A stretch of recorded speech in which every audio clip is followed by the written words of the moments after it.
Hi, this is Jeffrey Schmidt, Jeffrey Schmidt Music, and this is my experience with the Daking Mic Pre One. Mic Pre One is a microphone preamplifier, outboard pre, if you will, and I've had it for a few years. I bought it B-stock off of the website Thomann here in Europe, and I'm quite happy with it, even after several years of service. So I wanted to talk about it here. I'll run down the features first. So we have, which is very nice, a fully modulable high-pass filter that goes from 0 to 200 hertz, or sweepable you could say, which is very, very handy and helpful on many sources, so that you can tune out just the amount of rumble that you want to tune out without affecting the sound of your source. And we have one gain knob, not two, that goes from 25 dB to 70 dB. Now on some sources, maybe you want less than 25 dB of gain, but you also have a pad on here, a 20 dB pad that you can use for high volume sources. If you're recording drums or a guitar amp that you have cranked, then you can engage this 20 dB pad. And the pad is quite interesting. I'll talk about it a bit more under point number 2, which is sound quality. We have your 48 volts phantom power here. You have a phase knob. So again, if you're recording drums and you want to flip the phase in certain situations, that can be nice. And also you have a 1/4 inch button. What does that do? Well, that's basically your DI button. So if you're using the microphone input, which is on the rear, we'll look at it in a second, then you won't have the 1/4 inch input button engaged. But if you're using this pre as a DI for a guitar or a bass plugged in directly, then you press this 1/4 inch button selector in order to tell the device that that's the input you want it to read. Here on the back we have a XLR input for a microphone. We have the DC transformer plug here. So there is a external transformer. That's something you need to know. It's not built into the device, so you're going to have what some people call a wall wart in addition to this box to deal with in terms of space. You get a line out both in XLR format and in 1/4 inch jack format, which is nice as well. The box itself, made out of high quality metal, quite solid, and clearly it's made so that you can take it with you if you want to record on location. It's not that heavy, but it's very well protected. If you dropped it, I don't think anything would happen to it, although I'm not going to go around trying just for fun. Another bonus is it's designed and manufactured in the USA, which is kind of cool. In terms of features that are not seen, here if you look on page 13 of the user manual, we see that it has a transformer balance input, which I'll talk about when we get to sound, which adds to the aesthetic sound quality that is heard when using it. Class A amplifiers for the preamp and the high pass filter, apparently. Oh, and the other thing that I didn't mention that they mention here is that one very nice feature of this that you don't see on many preamps is the, I guess, 20 LEDs that are in front that indicate the level. So with 20 LEDs you get a pretty precise idea of your signal level, and the LEDs go from green to orange to red when you're actually clipping, which is pretty cool. All right, let's talk about sound quality next. In terms of sound quality, apparently this is a sort of knockoff of the old Trident consoles. I don't know exactly what that sounds like. On the other hand, I really do like the sound of this device. Now I wanted to get to this preamp basically has kind of two different sounds that relate to whether you have the pad engaged or not. So when the pad is not engaged, it's kind of a more toward the bright side. It can be sometimes a little bit fizzy, but the fact that it has an input transformer, that's another thing. It has an input transformer, but it doesn't have an output transformer. So compared to it's sort of a halfway house between a completely transformer coupled device, which gives a certain sense of heaviness to the sound, like my Gap Pre 73 DLX has an input and an output transformer, which adds a certain sense of weight to the sound. Additionally, the Gap is a Neve Pre knockoff, which gives it a different sound, for sure. But so back to the pad, it's kind of, without the pad engaged, it reminds me a bit of some of the sound samples I've heard of the, what is that, Focusrite series that's popular? ISA, right. The Focusrite ISA 1 type sound. Sort of, the ISA sound is a little bit more silvery and shimmery, but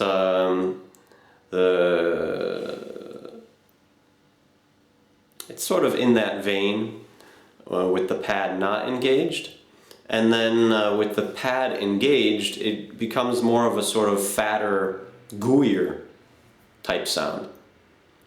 Which, so depending on what you're looking for, you know, if you have a sound that's bright, then you might want to engage the pad and turn the gain way up. You'd have to turn it, you know, 20 dB higher with the pad engaged, but that can, you know, reduce your brightness if your signal is overly bright, or if you're dealing with a sort of flatter signal and you want it to sound brighter, then leave the pad off if possible, and that'll help brighten up your sound a tiny bit. It's not an extremely bright pre, but like I said, without the pad on, it's a tiny bit what I would consider bright,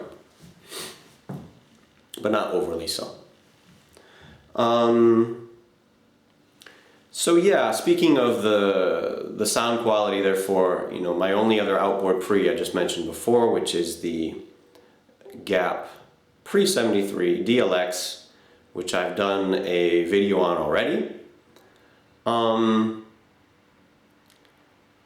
That pre, like I said, gives a sort of heavier sound, and it is, as I said, a sort of Neve clone, which gives a different sort of sound from this pre, and that's part of the reason that I have two pre's, so that it helps distinguish different elements in a mix from each other.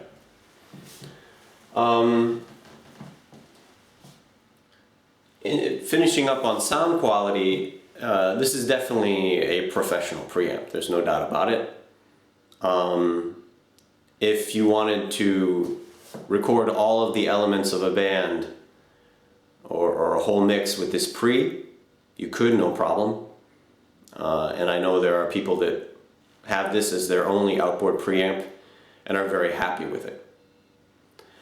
And I think you really get good quality for the price. And the trade-off here is with, as I said, it has a transformer coupled input but not output. And transformers are expensive. If you look at the unit price of one high quality transformer, it might be 200 bucks or something like that. So that's kind of the price compromise of this device. It gives you some of a transformer sound, but not the full sound that you'd have if the output was transformer coupled as well. And that's why this device runs at its sort of intermediate price range. I think it's like 650 bucks in the US at the current time. So there you go. Whereas if you want to get like a Neve clone with input and output coupled transformers, well, you have to add, logically, like I said, at least another 200 bucks around to the price tag. Of course, manufacturers get a bit of a discount when they order in mass, etc. But it's definitely a significant element when looking at the price of these devices.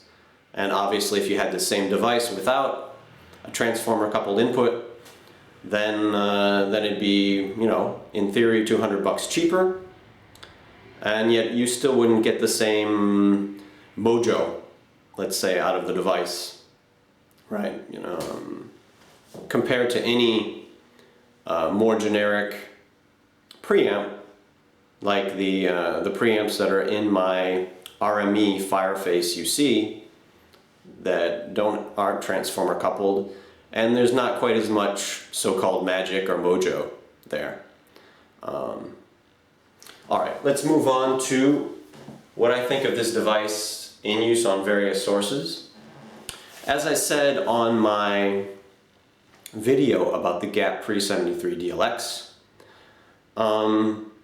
what I do and what I've done for several years now is put all of my instruments on the Daking as much as possible, and all of my voices on the Gap. That's how I run it, and that's not a surprising thing if you know a little bit about these devices, since the classic Neve sound is what you often hear on vocals on professionally made albums for decades now.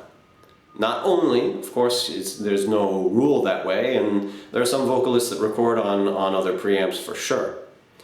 But it's instantly recognizable, the sort of Neve sound that lends a certain weight, specifically in the lower mids to the voice. And every time I've done a shootout between the Daking Mic Pre One and the Gap Pre-73 DLX, I always choose the Gap. Even if I do think that the Gap is not as high quality a device, globally speaking, still it always wins for me when I plug it into a mix and I compare directly. So to me, this is basically what I would call an instrument preamp. That's what I prefer it for, but I use it on all my instruments as much as possible. Since I only have one of these, and if I'm recording, like for bass, when I'm recording a signal from my amp and from my DI at the same time, I have to throw in the Gap. But to be honest, I would prefer to have two of these. Maybe one day I'll get around to putting out the money to pony up for another one of these, so that when I'm recording in stereo or recording a source that requires or could use two inputs or two mics or whatever, then I'll have two of these. So I would love to have a stereo pair of these, and one day I'll probably get around to buying a second one. But for the moment, since I only have two outboard preamps, I go with the Gap for the second source on an instrument, if that's what I'm up to. But so to sort of summarize, like I said, I love this device on just about everything. Just about everything. On vocals, I have found on myself, but I've also recorded others, not only myself. It tends to bring out some upper frequencies that I'm not so happy with sometimes on voices. And then, like I said, this supposed, like I said, it's a supposed knockoff of the Trident console. And that's not, as far as I know and as far as my experience is, a sound that is so associated with, recording lead vocals in particular. Not that you can't do it. And as I've said, there are some people out there that have written reviews of this preamp, and they use it on everything, and they're super happy with it for their vocals as well. So good for them. That's just not been my experience though.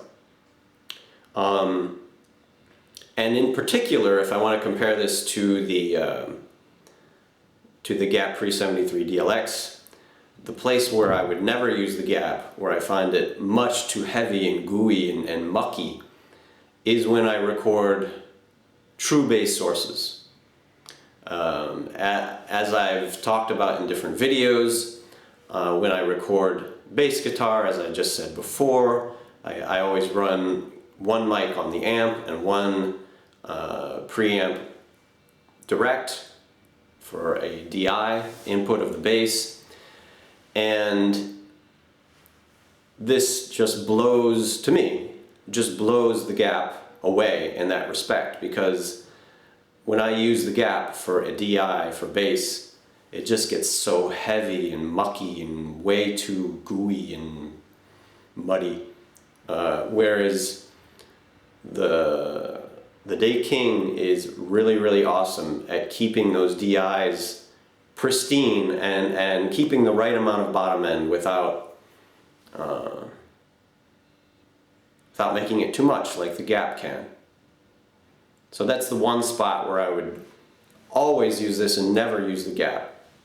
For other sources, like on acoustic guitar, electric guitar, as I said, if I have the choice, I always use the Daking. Not only do I prefer the sound of it on those sources, but also has this bonus, like I said, that since my vocals are recorded with a different pre, it separates the vocals and makes them stand out more in the mix, which is great all around. So to summarize once again with how I find it on different sources, I think it's great on everything. I just think it's not super amazing on vocals.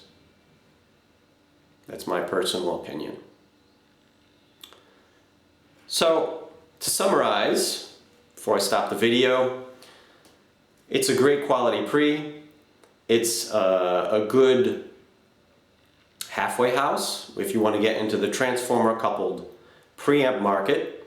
It only has one transformer, so the price is going to be lower than a preamp that has a transformer coupled input and a transformer coupled output, which would mean two transformers, which means higher expense.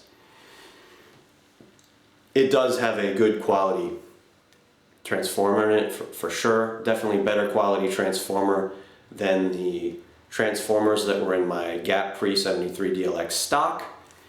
I recently upgraded the transformers on my Gap Pre 73 DLX to higher quality transformers. I have a video about that too, if you want to look for that on my channel. But if you're looking for a first outboard preamp and you want something professional quality, this might be the lowest priced professional quality preamp. Seriously. So definitely consider it. Especially if you're an instrument guy. You know, if you record instrumentals, or you're a guitar guy, you don't do vocals much or at all, it's an awesome pre. Very cool. All right, I'm gonna stop the video there. Hope you enjoyed it. Bye-bye.